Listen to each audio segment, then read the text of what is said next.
I am not black. I mean, that's what the world calls me, but it's not me. I didn't come out of my mother's womb saying, "Hey everybody, I'm black." No, I was taught to be black, and you were taught to call me that, along with whatever you call yourself. It's just a label. See, from birth, the world force feeds us these labels, and eventually we all swallow them. We digest and accept the labels, never ever doubting them. But there's one problem. Labels are not you, and labels are not me. Labels are just labels. But who we truly are is not skin deep. See, when I drive my car, no one would ever confuse the car for me. Well, when I drive my body, why do you confuse me for my body? It's my body. Get it? Not me. Let me break it down. See, our bodies are just cars that we operate and drive around. The dealership we call society decided to label mine the black edition, yours the Irish or white edition. And with no money down, 0% APR, and no test drive, we were forced to own these cars for the rest of our lives.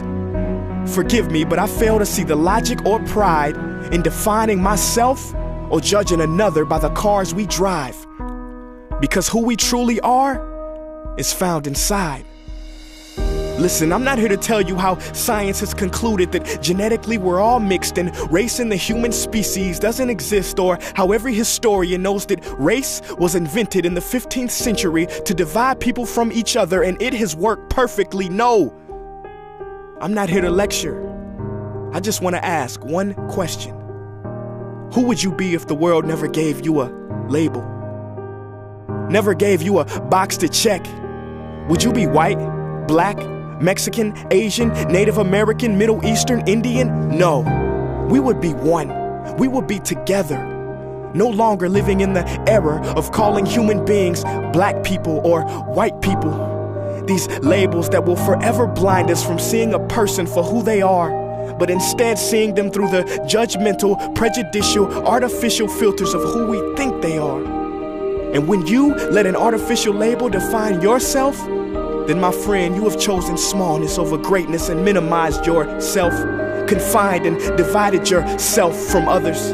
And it is an undeniable fact that where there is division, there will be conflict, and conflict starts wars. Therefore, every war has started over labels. It's always us versus them. So the answer to war, racism, sexism, and every other ism is so simple that every politician has missed it. It's the labels.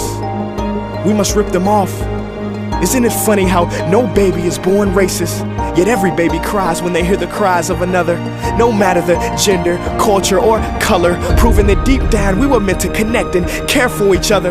That is our mission, and that is not my opinion. That is the truth in a world that has sold us fiction. Please listen, labels only distort our vision, which is why half of those watching this will dismiss it or feel resistance and conflicted. But just remember, so did the caterpillar before it broke through its shell and became the magnificent butterfly.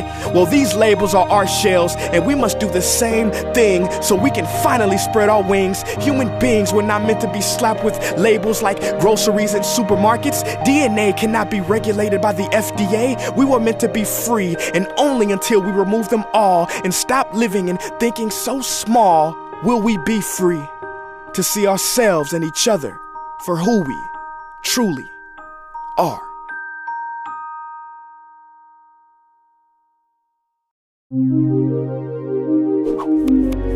So what can we do in the face of all this madness and chaos? What is the solution?